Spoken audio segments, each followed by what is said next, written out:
I sit at the polished oak table, my wedding dress crisp against the rough wood of the converted barn outside Madison. The string lights overhead cast honeycomb patterns across 180 faces, some familiar, most from Vaughn's side. My champagne glass remains untouched while my father stands, tapping his knife against crystal with the precision of a metronome. To my middle daughter, Janessa, Gerald Price announces, his voice carrying the confident timbre of a man who spent 4 decades in corporate boardrooms, who always chose the easy road in life. My hand freezes mid-reach for my water glass. Easy road? The words land like a slap across my face. 4 years of agricultural science at Wisconsin State, 2 more getting certified in sustainable farming practices, and 3 backbreaking years, bringing 80 acres of neglected soil back to life, all while Savannah climbed the corporate ladder in her air-conditioned office. While some of us built businesses and careers, Dad continues, his silver hair catching the light. Janessa decided playing in the dirt was enough ambition for a price. He pauses for the appreciative chuckles that ripple through the closest tables. But we love her anyway. To the newlyweds. My sister Savannah leans across the table, her diamond tennis bracelet catching the light as she whispers loud enough for our entire table to hear. The mud lovers finally made it official. The room spins slightly. Blood rushes to my face, and my chest tightens with that familiar pressure, the same sensation I felt at every family dinner, when achievements were measured by salary figures and vacation destinations. My hands begin to shake, the tremors visible enough that I press them flat against the tablecloth. Beneath the table, Vaughn's warm fingers find mine. He squeezes once our private signal developed over 3 years of navigating my family's pointed comments and backhanded compliments. His touch anchors me as conversations resume around us. Your father means well. My mother Marilyn murmurs from my right, patting my arm with the automatic comfort she offers whenever Dad cuts too deep. He just wants what's best. What's best? The phrase has followed me since childhood, always paired with some variation of why I wasn't achieving it. I stare at the centerpiece wildflowers Vaughn and I grew ourselves, arranged in mason jars we sterilized last harvest season. To everyone else, they're just pretty decorations. To us, they represent the future growing across our acres, the experimental perennials that could revolutionize Midwestern farming if Vaughn's irrigation innovations work as projected. My thoughts drift back to when I was 8, standing in Savannah's shadow at the country club Christmas party. Why can't you be more like your sister? Dad had asked, straightening my collar while Savannah showed off her junior golf trophy. She knows how to make people proud. The pattern never broke. Savannah's acceptance to Northwestern Business School versus my state agriculture program. Her first downtown apartment against our farmhouse with its peeling paint. Her hedge fund manager husband Miles compared to my Vaughn with soil perpetually embedded under his fingernails, despite his nightly scrubbing. I look across the reception hall, mentally cataloging who's present. The neighbors from Savannah's lake community, laughing too loudly at Dad's jokes. Mom's bridge club, whispering about my simple wedding dress. Miles's investment colleagues, their wives wearing identical expressions of polite disinterest. None of them know about Vaughn's late nights analyzing soil composition, or the calls from the university extension office asking about our water conservation methods. They see muddy boots and calloused hands, not innovation or purpose.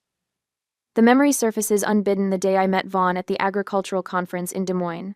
Other attendees clustered around the technological displays with their blinking lights and touchscreens, but Vaughn stood alone by a simple irrigation diagram, explaining to anyone who would listen how his modifications could reduce water usage by 38%. The answers are in the dirt, he told me later over coffee, his eyes alive with possibility. Everyone wants apps and drones, but the real revolution is happening right under our feet. When he spoke about his dream farm not as a quaint retreat but as a living laboratory, I recognized something I'd been searching for my entire life. Freedom from the Price family measuring stick. Our farm isn't just acreage and crops. It's independence. Validation that success doesn't require corner offices or luxury cars. I straighten my spine and stand, champagne glass in hand. Conversations fade as heads turn toward the bride, unexpectedly rising.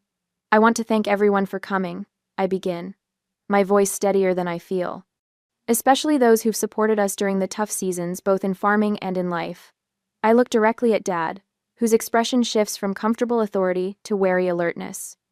When times get tough, what matters is who actually stands beside you. The silence that follows stretches a beat too long. Dad's jaw tightens almost imperceptibly, the same tension that appears when a business associate contradicts him. Savannah exchanges a glance with Miles, her perfectly arched eyebrows raised in surprise. To all of you who believed in what we're building, I continue, raising my glass higher. Thank you for seeing value where others saw only soil. Mom touches Dad's sleeve, a silent command to let it pass. His momentary shock fades behind a practiced smile, but the message has landed. For perhaps the first time, I've publicly rejected the family narrative that I settled for less.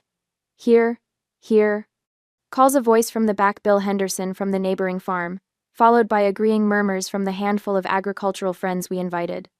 People Savannah dismissed as Janessa's country bumpkin crowd when reviewing the guest list. As I sit, Vaughn's arm slides around my waist, and he presses a kiss to my temple. Proud of you, he whispers against my hair. The simple words fill a space inside me that my family's approval never could. Later, as we move between clusters of well-wishers, 3 farmers from the county co-op approach. Their wives carry small gift bags, homemade preserves, and seed packets, modest offerings compared to the expensive kitchen appliances from my family's friends. That irrigation system you designed saved my north field during the drought. Frank Olson tells Vaughn, shaking his hand firmly. Don't listen to the suits, what you two are doing matters. As they move away, Vaughn catches my eye across the dance floor where Savannah holds court with her friends, their laughter rising above the music. The contrast couldn't be clearer, her world of appearances and ours of substance. They won't always talk to us this way. I tell Vaughn quietly as we join hands for our first dance. Someday, they'll understand what we've been building all along. His smile contains a confidence I'm still learning to feel. They will, he agrees, but it won't matter by then. We'll have already won. I balance a paper plate of potato salad in one hand, and a lukewarm beer in the other, as I survey the gleaming expanse of my parents' lakefront deck. 3 years have passed since our wedding, but the familiar knot in my stomach returns whenever we attend these family gatherings. The late June sun beats down on the freshly stained cedar planks, where Savannah holds court near the built-in grill, her laughter carrying across the yard. Miles just closed another 8-figure investment portfolio. She announces to anyone within earshot, her manicured hand resting on her husband's shoulder. The partner meeting in New York went exactly as planned. Miles lifts his wrist, angling it so the afternoon light catches his watch. Limited edition Patek Philippe. Only 50 made worldwide. He directs this specifically at Vaughn, whose reliable Timex has dirt embedded in the band, despite his thorough morning scrubbing. What's the latest in manure management these days? Vaughn's jaw tightens almost imperceptibly, but his voice remains steady. Our nitrogen-fixing experiments are reducing fertilizer needs by 28%. The University Extension Office is tracking our results. My father approaches, drink in hand, ice cubes clinking against crystal. Unlike the paper cups the rest of us use, Dad insists on proper glassware even at casual gatherings. Savannah just secured 3 new client accounts worth over $30 million. Meanwhile, you're still playing in the dirt. The words aren't new. Variations have punctuated every holiday dinner, birthday celebration, and family gathering since we purchased the farm. Christmas 2 years ago. That old farmhouse looks like it's one storm away from collapsing. Savannah just renovated their entire second floor. Thanksgiving last year. Those work clothes make you look like hired help, Janessa. Is that really the image you want to project as a price? My mother materializes beside me, patting my arm. Your father just wants what's best for you, dear. Maybe you could take some business courses at the community college? It's never too late to make something of yourself. Make something of myself. As if the sustainable farming techniques we've pioneered count for nothing. As if Vaughn's irrigation system that reduced water consumption by nearly 40% is invisible. As if the soil samples currently being studied by 3 separate agricultural universities mean less than Miles's stock portfolio. The realization crystallizes with sudden clarity. This isn't casual dismissal. This is calculated, systematic, an orchestrated campaign to maintain the family hierarchy with Savannah permanently at the top. I scan the gathering with new eyes. My cousin Blake, nodding appreciatively at Miles's investment anecdotes, though I know he works as a middle school history teacher. Aunt Patricia, who once praised our heirloom tomatoes but now pretends not to remember the basket we brought.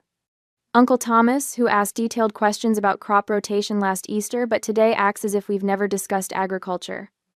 They're all part of it, the careful construction of a narrative where Savannah succeeds and I fail, regardless of reality.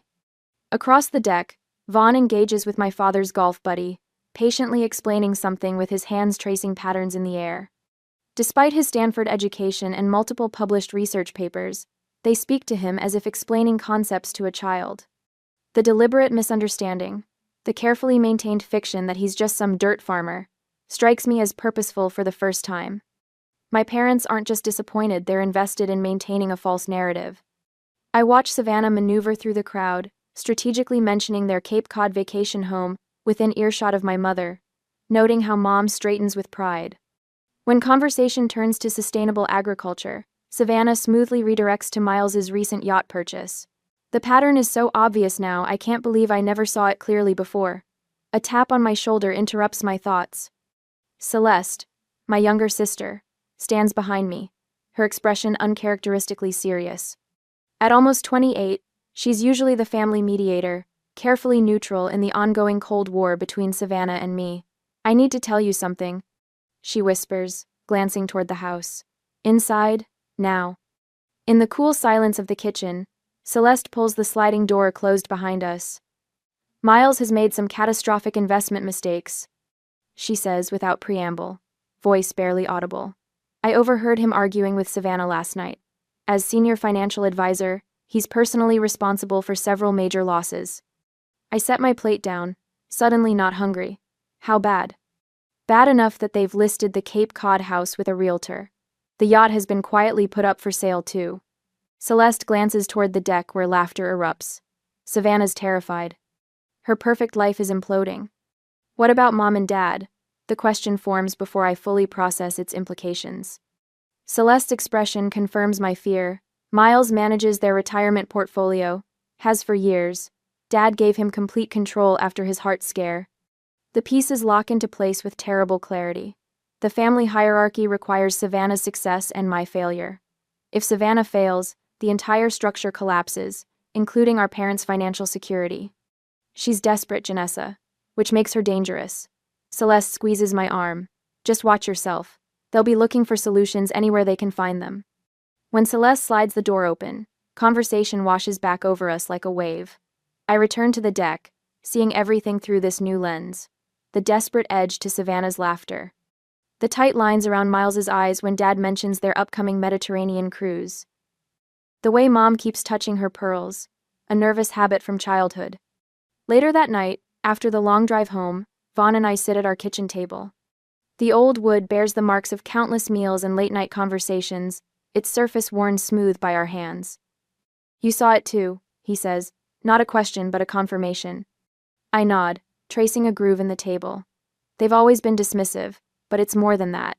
It's strategic. They need to see us fail to maintain their world. Devin. Vaughn's fingers find mine, warm and solid. What do you think they'll do now that their perfect world is cracking? My phone buzzes with a text from Celeste. I'll keep you informed about any family financial discussions. They don't pay attention to me. I show Vaughn the message. We stay dignified but vigilant. No rushing in to rescue or confront. Agreed. His calm confidence suggests resources beyond what my family realizes. We've built something real here, Janessa. Something that matters. Outside our kitchen window, moonlight bathes the experimental fields where tomorrow's crops grow in carefully monitored conditions. What my family dismisses as worthless dirt may be the only solid ground any of us have left. I balance a plate of deviled eggs in one hand and a glass of lemonade in the other, as I navigate through Celeste's birthday, gathering a month later. The celebration feels different this year, more restrained, with fewer imported cheeses on the charcuterie board and only domestic champagne chilling in the ice bucket. The Price family tradition of extravagant parties hasn't disappeared entirely, but the edges have frayed. Dad still wears his Brooks Brothers blazer, but it's last season's model. Mom's tennis bracelet catches the light, but her manicure shows signs of at-home application rather than her usual salon perfection. Did you hear about the Cape House? Did you hear about the Cape House? The whispered question floats from behind the kitchen door as I pass. Miles's voice, pitched low but carrying an unmistakable edge of panic. I slow my steps, balancing the deviled eggs with practiced steadiness. Shouldn't have put it on the market so fast, Gerald responds. Buyers smell desperation. We didn't have a choice. The credit card payments alone. Keep your voice down. The voices fade as a waiter emerges from the kitchen, forcing me to move along. I settle at a table near the garden where Vaughn stands examining Mom's prized hydrangeas, his farmer's eyes automatically assessing soil quality and water needs, even at a social gathering. Dad approaches our table but pivots abruptly when someone mentions the yacht club membership. A flash of something I've never seen crosses his face discomfort. Gerald Price, who spent 40 years controlling boardroom conversations, is avoiding money talk. My mother glances nervously towards Savannah when someone asks about their annual Martha's Vineyard trip. We're exploring other options this year, she says with practiced brightness that doesn't reach her eyes. For 8 years, I've watched my sister parade her financial success at family gatherings. Today, she's wearing the same dress she wore to Christmas dinner. Twice, I catch her checking price tags when she thinks no one is watching. The golden crown is slipping. As Celeste blows out her candles, I study my youngest sister. At 28, she's always lived in Savannah's shadow, expected to follow the prescribed Price family path of corporate achievement. Now her eyes meet mine across the flickering flames, and I recognize a fellow outsider. I say nothing about our farm's spring harvest exceeding projections, nothing about the university's interest in Vaughn's irrigation research. Let them assume we struggle. Some advantages are best kept hidden until needed. Janessa. Savannah's voice cuts through my thoughts as she corners me in the kitchen. The family gathering has thinned, with only close relatives remaining. I need to talk to you. She closes the kitchen door behind us. Gone is the polished finance executive's wife. In her place stands a woman with concealer that doesn't quite hide the circles under her eyes. How's everything at the mud patch? She asks, her attempt at casual condescension falling flat. Productive, I answer, rinsing a plate in the sink. The experimental crop rotation is showing promise. That's nice. She dismisses years of research with 2 words. Listen, Miles and I are repositioning some investments, and we're temporarily light on liquid assets. I turn off the water, drying my hands slowly. Repositioning? Her smile tightens. Just until the market rebounds. We were wondering if you and Vaughn might consider a short-term loan. $20,000 would bridge things nicely. The request hangs between us like a physical object. 3 years ago, at my wedding reception, this woman called us mud lovers. Now she wants our mud money. What about the Cape Cod place? I ask, knowing the answer. Color floods her cheeks. We've had to list it. The mortgage payments. She stops, recalibrates. We've been carrying them on credit while some investments mature. I lean against the counter. We're investing everything back into our business right now. Business? Her laugh comes quick and sharp. It's a farm, Janessa, not a hedge fund. This is family. Yes, I agree. Family. The same family that spent years telling me I made the wrong choices. Oh, please. You're enjoying this, aren't you? The mask slips entirely. Little Janessa finally has something Savannah needs. The kitchen suddenly feels too small for both of us, and the ghosts of every dismissive comment she's ever made. Something shifts between us, a tectonic realignment of power. For the first time, Savannah Price Miller is looking up at me rather than down. I'm not enjoying anything. I say, my voice level. I'm protecting what Vaughn and I have built, the same way you've always protected what matters to you. She blinks rapidly, mascara slightly smudged at the corner of one eye. Miles will turn things around. He always does. I hope so, I reply, and mean it. Despite everything, the idea of Savannah truly broken holds no appeal. But our capital is committed to our research projects. Research? She almost spits the word. Playing with dirt and calling it science? The old comment no longer stings. Exactly, I say, offering nothing more. She leaves the kitchen with shoulders squared but balance lost, the confident stride replaced by something stiffer, more deliberate. The performance of Savannah is cracking under pressure. The kitchen door swings open again. Vaughn enters with Celeste close behind, both wearing expressions that tell me they heard everything. Let's get some air, Celeste suggests, leading us through the butler's pantry to the side patio where privacy awaits behind a trellis of clematis. Under the gathering dusk, Celeste's face shows both concern and relief. It's worse than they're letting on, she says, sinking onto a wrought iron chair. Miles lost 3 major clients last month. People are asking questions about his investment strategies. Questioning Miles is practically blasphemy in this family, I observe, watching a pair of goldfinches squabble at the feeder. The firm put him on a performance improvement plan, Celeste continues. Dad doesn't know yet. If he finds out his golden son-in-law is failing, the whole family mythology collapses. Vaughn remains standing, hands in pockets, his silence speaking volumes.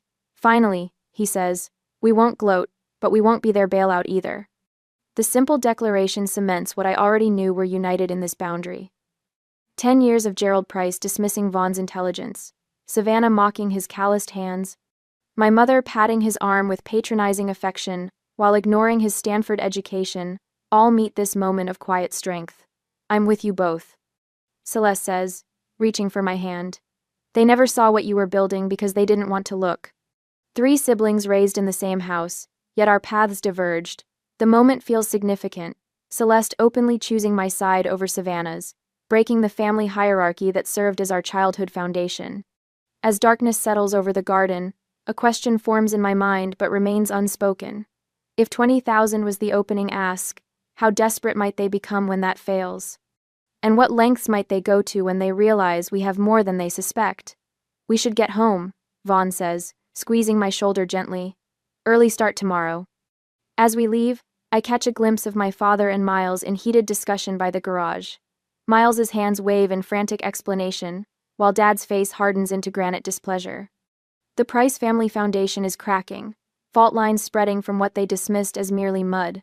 3 weeks after Savannah's desperate kitchen plea, Vaughn and I sit at our oak dining table, now repurposed as a makeshift accounting desk. Spreadsheets carpet the surface like fallen autumn leaves, each page revealing another facet of our operation. Our liquid assets stand at 58,000, Vaughn says, tapping his pencil against the notepad where he's been calculating figures for the past hour. Not exactly a fortune, but enough to handle unexpected expenses through harvest. I nod, studying the projection graphs for his experimental drought-resistant wheat. The preliminary yield data suggests a 32% improvement over standard varieties, but we need another growing season to validate the results. What about the irrigation patent application? Any movement there? I ask, deliberately keeping my tone neutral. After the confrontation with Savannah, we've agreed to approach this situation with clinical precision rather than emotional reaction. Patent Office requested more documentation on the sensor arrays. Vaughn slides over a folder containing our intellectual property filings. I sent everything yesterday. Patent attorney thinks we'll hear back within 8 weeks. The weight of what we're doing settles on my shoulders. We're cataloging our entire life, assigning dollar values to years of sweat and research, preparing as if for invasion. Do you think they'll actually come after the farm? I ask. Vaughn looks up, his blue eyes steady. Your father didn't build his business by leaving money on the table. If they're truly desperate, an 80-acre property might look like an easy solution. A car engine rumbles outside. Vaughn moves to the window, then relaxes. Just Frank dropping off those irrigation parts. I turn back to our financial assessment, checking account balances against outstanding invoices. The numbers tell a story of careful growth and strategic reinvestment. Everything channeled back into research that my family dismisses as playing in dirt. Celeste called while you were in the shower, Vaughn says, returning to his chair. Miles has started liquidating their investment portfolio, taking significant losses just to generate cash. How bad? Bad enough that your father has started canceling club memberships. Marilyn put her annual charity gala on hold due to scheduling conflicts. I almost laugh at the transparent excuse. Mother's spring gala has been sacrosanct for 23 years. She once hosted it with pneumonia rather than disappoint the county elite. Celeste also mentioned your father asked about our mortgage situation. Wanted to know if we owned the property outright or were still making payments. My stomach tightens. That's not casual conversation. No, Vaughn agrees, shuffling papers into organized stacks. It's reconnaissance. We work methodically through the afternoon, documenting every aspect of our operation. Vaughn contacts the agricultural attorney who structured our business, confirming our protection against external claims. I reach out to our network of local farmers, strengthening alliances that have sustained us through drought and early frost. By sunset, we've compiled a comprehensive dossier on our farm's true value, not just as property, but as a research facility developing technologies that could transform Midwestern agriculture. We tuck the files into a fireproof safe in Vaughn's office, our insurance against whatever comes next. My phone buzzes as we finish dinner, Dad's name lights up the screen. Janessa. He begins without greeting, his businessman's voice firmly in place. Your mother and I would like to have everyone over for dinner this weekend. We have some opportunities we'd like to discuss with the whole family. The formality in his tone sends warning signals flashing across my consciousness. This isn't a casual family gathering. What kind of opportunities? I ask, keeping my voice even while my heart accelerates. Just some options we're exploring. Nothing specific yet. The practiced casualness sounds rehearsed. Saturday at 7. Bring that husband of yours. The call ends before I can respond. Vaughn watches me set the phone down, reading my expression with the practiced ease of someone who has navigated my family dynamics alongside me for years. They want us for dinner Saturday. Dad mentioned opportunities they want to discuss. Vaughn raises an eyebrow. That's faster than I expected. Should we just help them and end this? The question slips out before I can stop it, the product of 32 years of conditioned response to family expectations. Vaughn takes my hand, his calloused thumb tracing my knuckles. Remember Thanksgiving 3 years ago, when your father called our research a waste of good farmland? Or your birthday last year, when Savannah asked if we qualified for food stamps yet? The memories flood back, each one a small cut that never fully healed. They've had countless opportunities to respect what we're building. Vaughn continues, they chose mockery instead. Now they need something, and suddenly we're worth a dinner invitation. The anger I've suppressed for weeks flares hot in my chest. Not the uncontrolled rage of a temper tantrum, but the focused heat of a blowtorch, precise and powerful. Saturday should be interesting, I say, reaching for my phone to accept the invitation. 2 days later, the evening sun casts long shadows across our kitchen as Vaughn spreads documents across the worn oak table. His fingers, still carrying traces of soil despite scrubbing, tap methodically against a leather portfolio I've never seen before. There's something I need to show you, he says, his voice steady but eyes watchful. Something I should have shared earlier. My stomach tightens. After Celeste's warnings about family interference, more surprises feel dangerous. What is it? He pulls out university letterhead, first Stanford, not Wisconsin State. My doctorate wasn't in basic irrigation. It was advanced algorithmic modeling for climate-adaptive agriculture. The room seems to tilt slightly. Stanford? But you said, I wanted to be valued for what I do, not credentials. He meets my eyes directly. That first conference in Des Moines? I'd already filed 3 patents on precision soil monitoring systems. My mind races back to our first meeting, recalculating every interaction. The man I married, brilliant but humble, suddenly revealed as something more. The farm isn't just a farm, Janessa. He slides forward a bound report with Greenfield Agrotech emblazoned across its cover. It's the R&D hub for my company. Current valuation, $62 million. The number hits like a physical blow. 62 million? 9 investors, 3 university partnerships, everything structured through separate LLCs to protect the intellectual property. His hands move purposefully through the papers. What your family dismisses as playing in dirt is cutting-edge research that's already revolutionizing drought management across 3 continents. Heat flushes through my chest and into my face. Why keep this from me? I didn't, not really. His voice softens. The patents are displayed in the office. The research data lives on our servers. I talked about the investors last Christmas. Memories flash Savannah, interrupting Vaughn's conversation about funding partners to show off her new diamond earrings, Dad steering discussion toward her husband's brokerage achievements. They'd never bothered to listen. Your family made assumptions, Vaughn continues. I stopped correcting them when I realized they weren't interested in the truth. My phone vibrates against the table, Celeste's name lighting up the screen. The message preview chills me despite the warm kitchen. Emergency. Call now. 30 seconds later, her voice pours through the speaker, words tumbling over each other. Miles lost everything, Nessa. Not just their money, everything. Dad and Mom's retirement accounts. $3.1 million across 22 client portfolios. The room feels suddenly airless. What? They're coming for your farm. The fear in her voice is palpable. Miles has a buyer already lined up, some developer who wants the acreage for a subdivision. They're planning to pressure you into selling tomorrow. Forget about the dinner on Saturday. Vaughn's face remains impassive, but I see his knuckles whiten against the table edge. Miles keeps saying it's worth $1 million at most. Celeste continues. They're bringing paperwork for immediate signatures. Dad's talking about knocking sense into you both. After disconnecting, silence fills our kitchen. The magnitude of tomorrow's confrontation settles between us like a physical presence. They think we're desperate enough to grab any lifeline, Vaughn says, finally, gathering the documents. They've always seen you as the weak link, easily manipulated by family obligation. The familiar burning starts behind my eyes, but it's not sadness anymore, it's rage.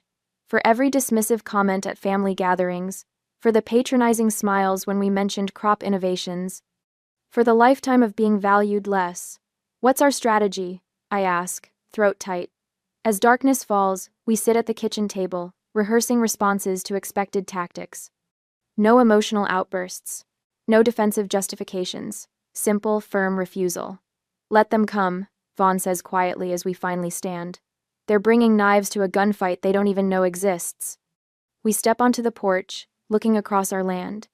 Moonlight silvers the experimental field's drought-resistant wheat variants on the west acre, soil-regenerating legumes to the north, automated irrigation channels cutting precise lines through the darkness. This land isn't dirt, it's the future. And tomorrow, my family will finally understand exactly what they've been dismissing all these years. The next day, the tires of 3 vehicles crunch against our gravel driveway just after 9. Through the kitchen window, I watch Savannah emerge from a sleek black Mercedes, her cream-colored pantsuit immaculate despite the dust swirling around the cars. Miles follows in his typical Wall Street uniform charcoal suit, power tie, leather briefcase that probably costs more than our monthly grocery budget. Company's here early, Vaughn says, drying his hands on a dish towel. After Celeste's warning call last night, we'd spent hours preparing documents, reviewing financials, and practicing our responses. What we hadn't expected was the additional 3 people exiting a Lexus SUV, a balding man clutching a leather portfolio, a woman in a pinstripe skirt suit, and another man furiously typing on his phone. I recognized the tactic immediately. When Dad wanted to close a reluctant client, he'd bring unexpected reinforcements, create the impression of inevitability. The knot in my stomach tightens as I count the players. 5 against 2. Look at this place, Savannah announces as soon as I open the door, her voice carrying the forced cheerfulness she reserves for situations she's determined to control. So, rustic. Perfect day for a visit, right? Before I can answer, Miles steps forward, hand extended toward Vaughn. Hope you don't mind the surprise drop-in. We were showing Peter some properties in the area and thought, why not include the farm? Peter, the balding man, nods professionally while scanning our living room with the calculated assessment of someone mentally assigning dollar values to everything he sees. Peter Donovan, Heartland Investment Group, he says, not bothering to wait for introductions. Beautiful property you have, excellent road access, perfect elevation. The woman steps forward. Marjorie Winters, real estate broker. Her smile doesn't reach her eyes. Just here to answer any questions. The third man finally pockets his phone. Jim Barker, financial aid to Mr. Donovan. My throat constricts as I watch this carefully orchestrated play unfold in our living room. Vaughn catches my eye, his expression neutral but alert like a chess player recognizing a familiar opening gambit. We weren't expecting company, I say, the words feeling inadequate against the invasion, especially not a broker and investment team. Savannah laughs, the sound brittle. Oh, don't be so suspicious. Peter was looking at properties. We mentioned your place, and he got interested. She perches on our sofa without invitation. Isn't that wonderful?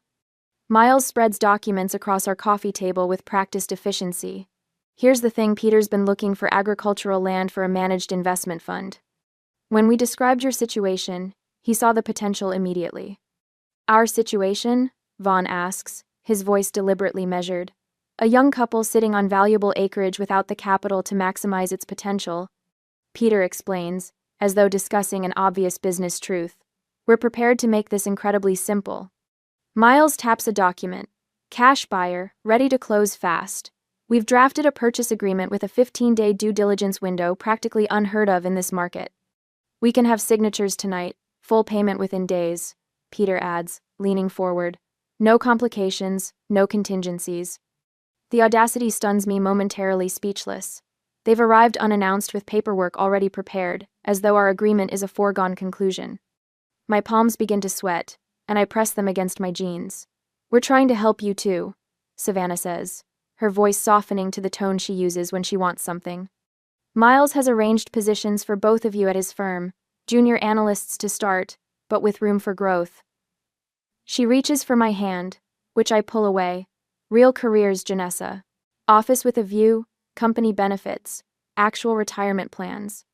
It's just dirt, Janessa, Miles says, gesturing vaguely toward our kitchen window, where our experimental fields stretch toward the horizon. This is $1 million we're talking about. $1 million for dirt. The words land like a physical blow. Just dirt. 3 years of soil analysis, irrigation innovations, and selective breeding reduced to just dirt. I open my mouth to object when our front door opens again, and my parents enter without knocking. Traffic was terrible coming from the lake, Dad announces, as though continuing a conversation already in progress. Mom follows, clutching her purse with white knuckles, eyes darting between Miles and Savannah. The reinforcements have arrived. A united family front. 1.1 million. Peter suddenly announces, raising his voice over the commotion of my parents' arrival. I'm authorized to go that high today only. Cash. Immediate closing. Mom gasps. Over $1 million? For this? She looks around our modest farmhouse with fresh disbelief. Dad clasps his hands together. Now we're talking sense. Where do they sign? The air grows thick with expectation as every pair of eyes turns toward us. The pressure feels like a physical weight pressing against my chest. This is the moment they've been orchestrating, overwhelming us with bodies, voices, and expectations, until resistance seems futile. Vaughn steps forward, hands relaxed at his sides. When he speaks, his voice carries none of the anger churning inside me, only calm professionalism that seems to bring the room to a standstill. Thank you for your interest, Mr. Donovan, but we're not selling our property. Peter blinks, momentarily derailed. Perhaps you don't understand. This offer exceeds market value by nearly 40%. Vaughn nods. I understand perfectly. We're currently conducting longitudinal studies on drought-resistant perennial grain crops with modified root structures. Our 3-year soil composition research has just begun to yield preliminary results that suggest significant advancements in water retention techniques. The room falls silent.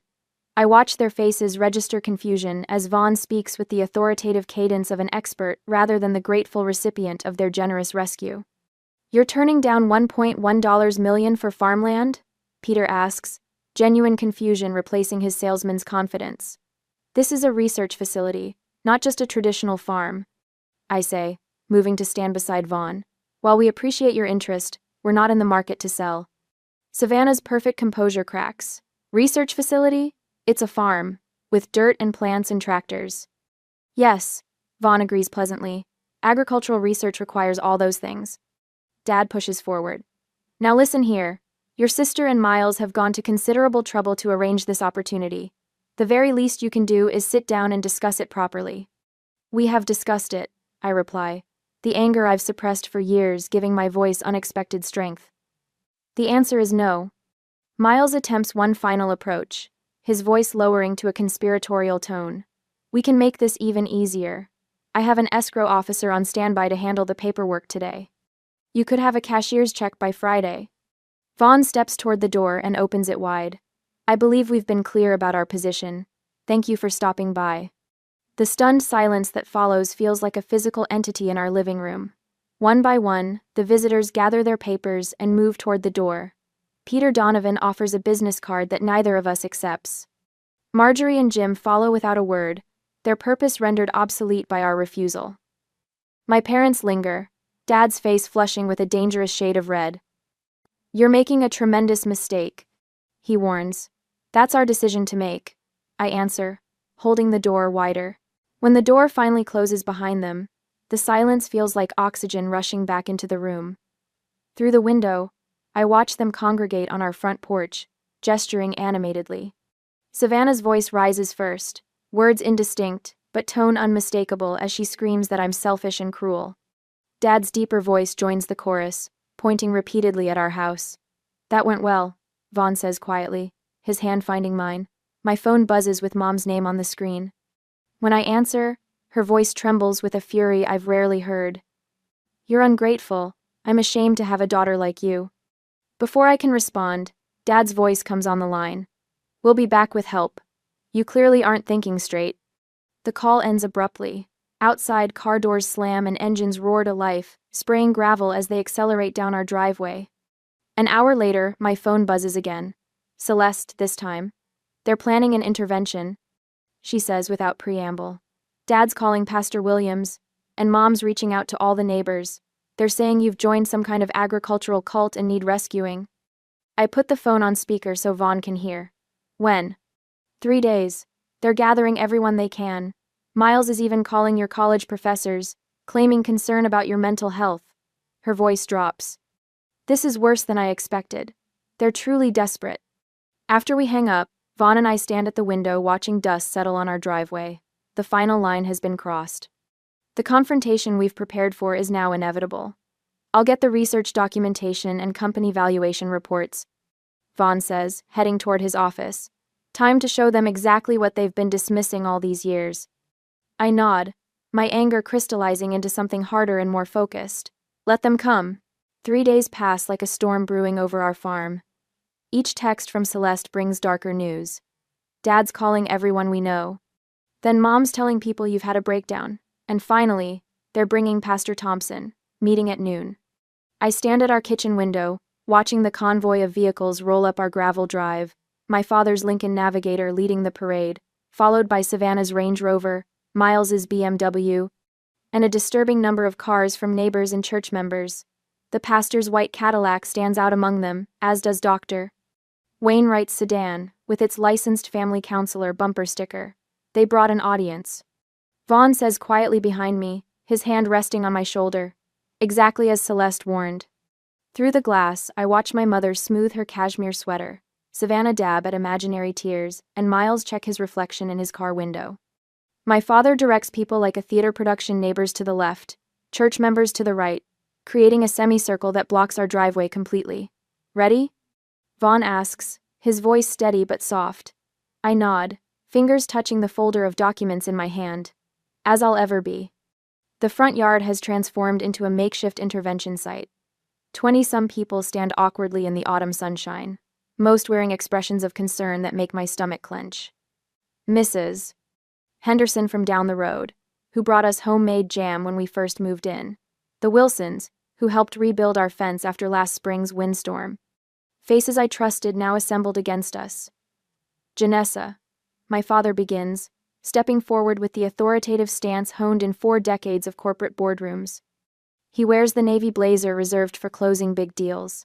"We've gathered here today because we love you and we're deeply concerned." The manufactured sincerity in his voice makes my jaw tighten.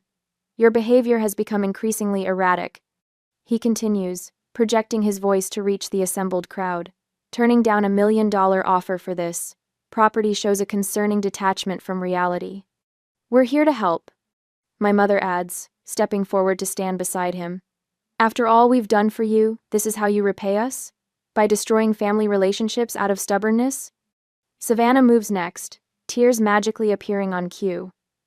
"This isn't just about money," she says, voice quavering perfectly. "It's about you deliberately hurting our family. We've always supported your unusual choices." She gestures dismissively at our home, the fields beyond.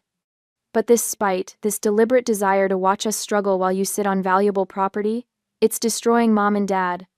I feel my breath coming faster, hands curling into fists at my sides. The audacity of their performance staggers me. Pastor Thompson steps forward, Bible in hand. "Janessa, the 5th commandment instructs us to honor our father and mother. In times of family crisis, we must put aside selfish concerns." Several neighbors nod along, thoroughly convinced by this orchestrated spectacle. Miles, ever the financial mind, approaches with a folder similar to mine. "We've prepared some figures showing how this sale would benefit everyone," he explains in his most reasonable voice. "Your parents would have financial security in their retirement. Savannah and I could resolve some temporary cash flow issues. And you and Vaughn would have a substantial nest egg to start over somewhere more and suitable. Dr. Wainwright clears her throat. Sometimes our attachment to physical locations can become unhealthy coping mechanisms.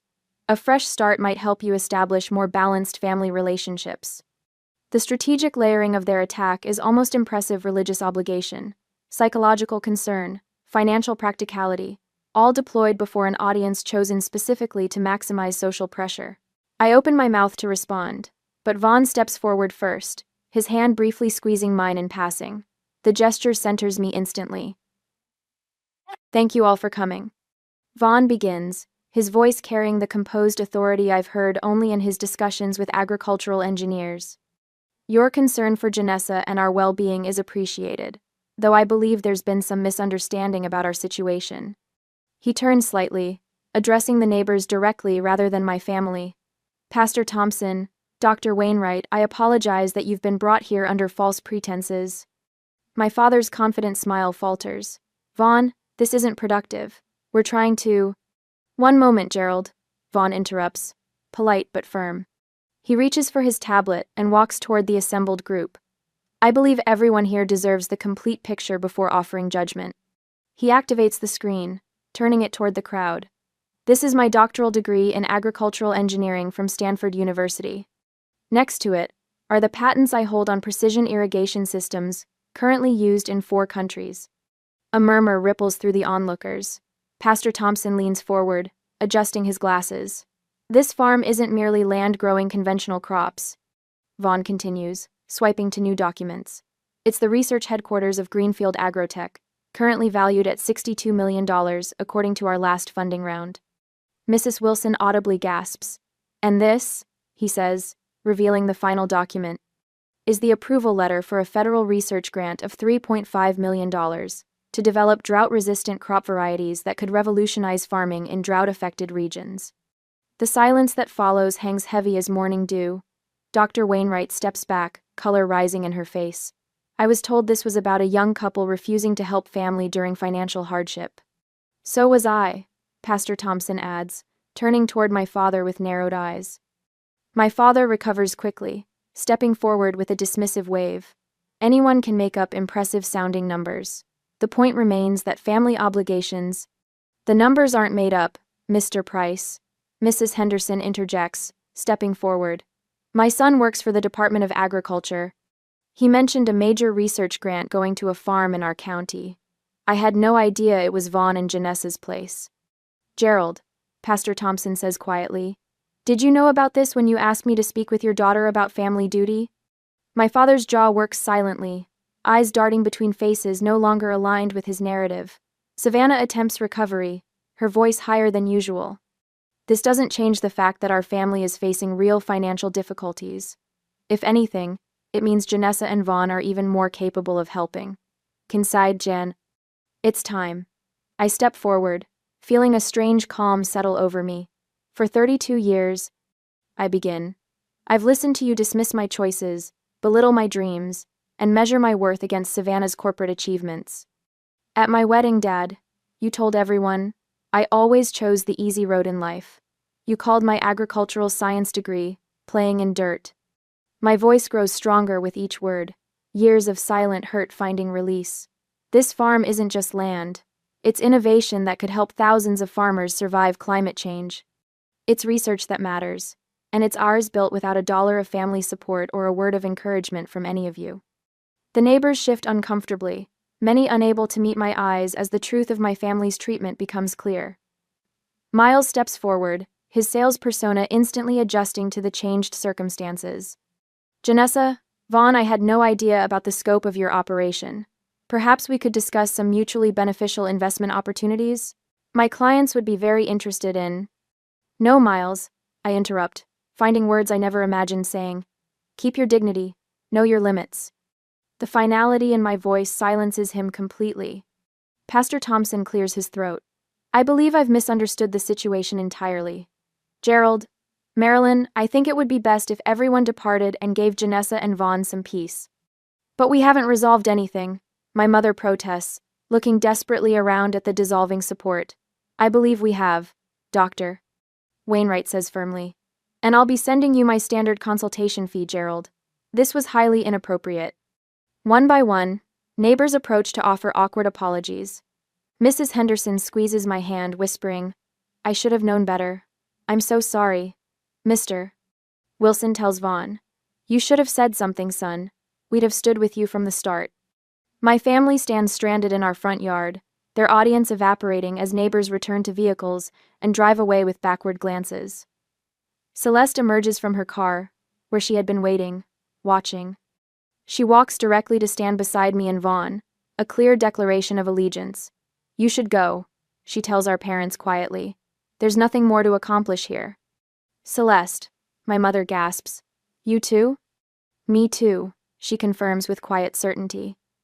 We watch as they retreat to their vehicles, defeated and exposed. My father's shoulders have lost their commanding posture. Savannah can't meet anyone's eyes. Miles looks shell-shocked by the reversal of fortune. My mother pauses at her car door, looking back once with an expression I can't quite read before sliding into the passenger seat. As the last vehicle disappears down our driveway, Vaughn's arm slides around my waist. Celeste stands on my other side, her hand finding mine. "It's really over, isn't it?" I ask, watching dust settle on the empty drive. "This part is," Vaughn answers, kissing my temple. "What comes next is entirely up to us." For the first time since my wedding day, I feel the weight of their expectations fall away completely. The farm stretches before us, bathed in autumn sunlight, not dirt but possibility, not mud but gold. The morning after our victory, I stand on the porch steps, watching an unfamiliar government vehicle roll up our gravel driveway. Dew still clings to the experimental wheat field beyond the barn, catching sunlight like scattered diamonds. My hands steady now, not trembling like at the wedding reception or during yesterday's confrontation. Grip a coffee mug emblazoned with the University of Wisconsin Agricultural Extension logo. A woman emerges from the car, briefcase in hand, moving with purposeful strides that speak of efficiency and authority. Dark slacks and a forest green blazer suggest government rather than corporate, and I feel Vaughn step beside me before I hear him.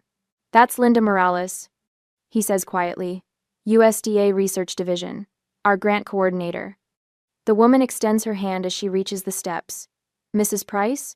Mr. Price?" "Linda Morales, Department of Agriculture."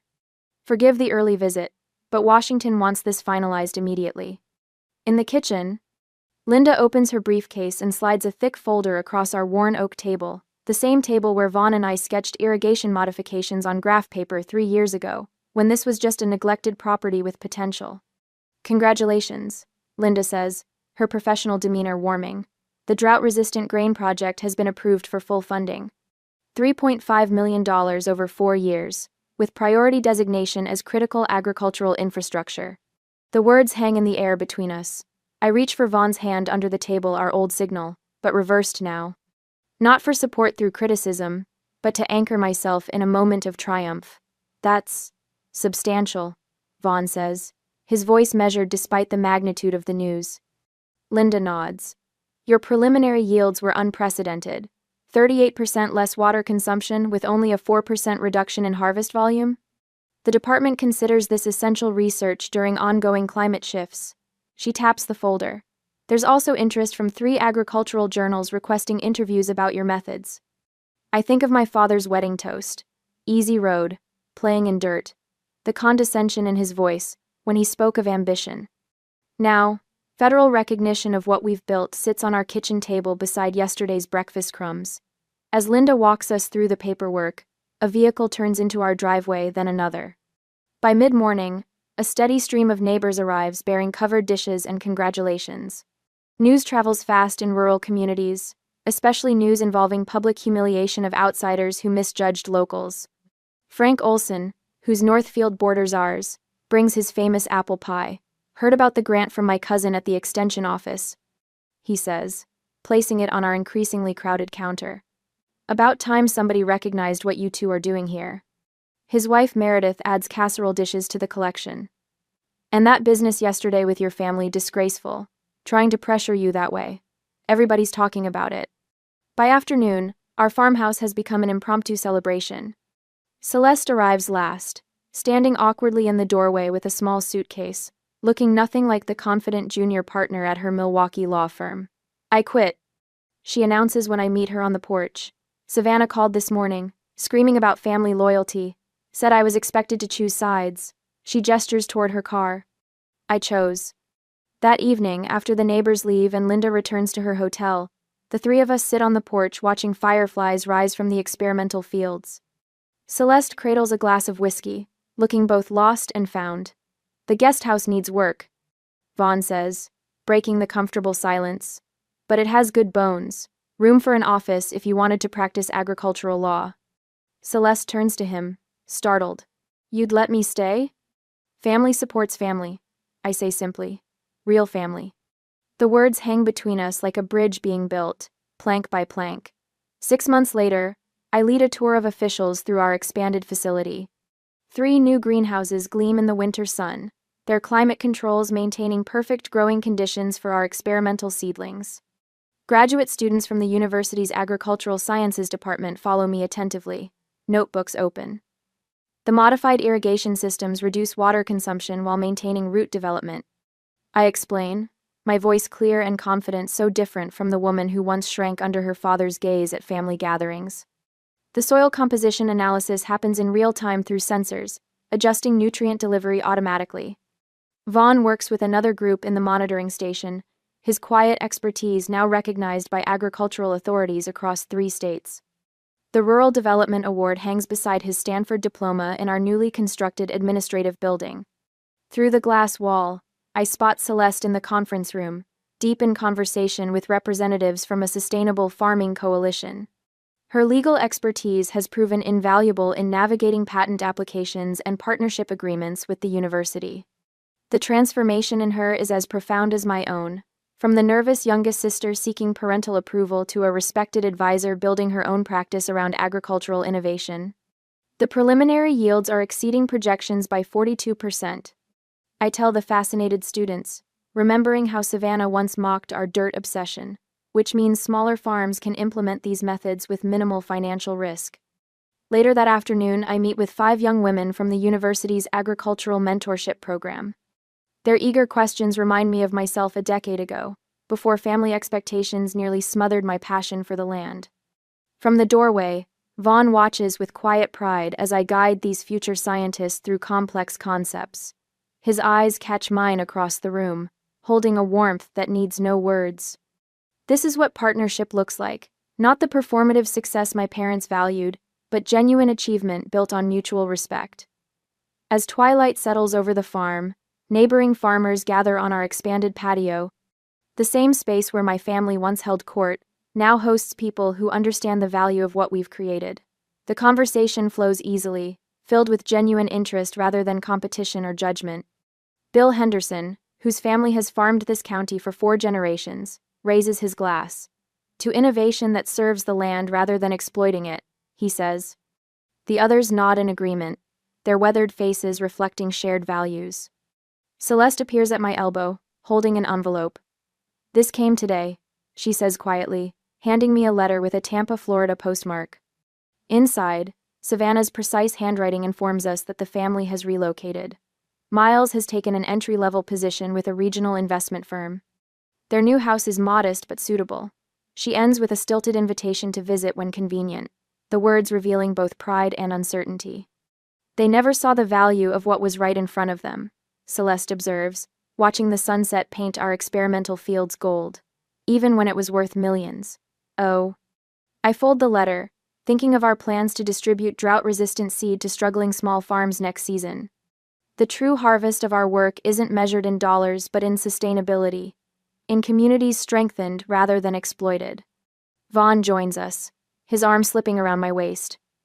This is only the beginning, he whispers against my temple. 1 seed at a time, will change the world. Looking across our land, the same acres my family dismissed as worthless dirt, I recognize a truth that took 32 years to learn. The real harvest isn't what we grow in the soil, but what we cultivate in ourselves when we finally stop seeking approval from those incapable of giving it.